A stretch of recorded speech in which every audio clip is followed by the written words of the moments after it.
Welcome once again, everyone. Thank you for subscribing to my YouTube channel. Like you all know, my name is David Kegbo. Of course, some persons call me the Amplifier. So we all, we speak on the subject of sexual purity or sexual wholeness, as you would want to call it. And we're just going to jump into what we have for today. So in this video, we'll be talking about naming her rightly.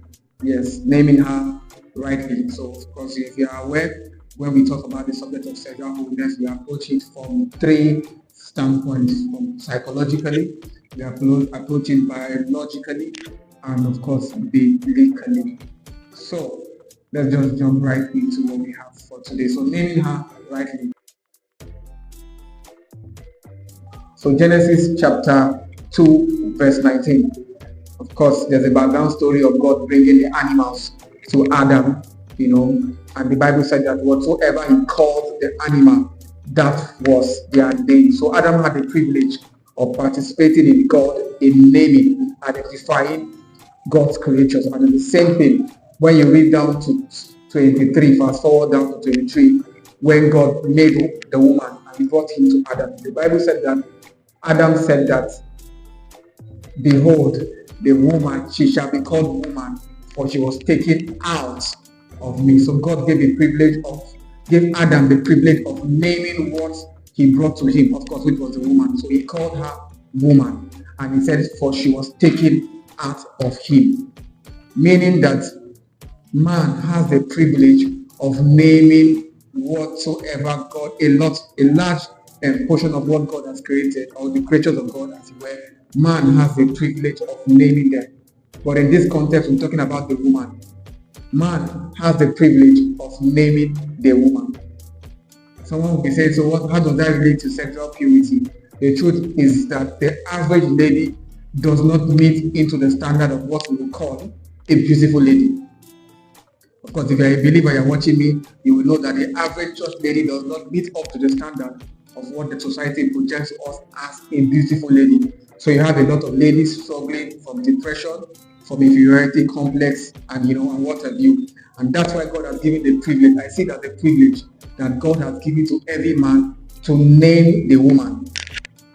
And that's why when God probably pinpoints the woman that you're going to get married to, as it were, you have the responsibility of naming her, because the truth is that she might not come in the package that you desire. She might not. I'm using a possibility. She might not come in the package that you desire. The truth is that, like I've said it, the average person does not fall into the sexual package or the sexual narrative that has been painted to us by the culture or by our society. So we have the privilege of naming the woman rightly. And like the Bible said, for she was brought out of man. She was brought out of man. It means that the man names her. The man has the privilege of identifying her as someone that came out from him. What is the rationale behind it? It means that whoever God has chosen for you, or as it were, whoever God has placed around you that is a female figure, you have the responsibility of naming her as beautiful, naming her as good, naming her as that person that is worthy of all the love and all the affection. Now, the truth is that if the average young man or the average male figure does not sustain this identity, you will struggle in choosing a life partner. You will struggle in giving women the self-esteem or the value that God has placed upon them. So this video is more like a reminder and an admonition that every man should learn to name a woman rightly. How do we name a woman rightly? I mean, irrespective of her physical composition, as it were, you should be able to call her good. You should be able to call her beautiful. And the truth is that, especially when you know that this is the woman for you, because she might not always come in the physical package. She might not come like your spec, what we call your spec. Now you have a responsibility of naming that woman rightly, according to how God has called her. He has called her beautiful. He has called her loved. He has called her highly esteemed. And men must develop, that culture or that habit of naming her rightly. And you can begin to do it from your normal everyday conversations with the average lady. Name them properly. In your mind, you might not tell them that they are beautiful in your mind, but name them rightly. Name them.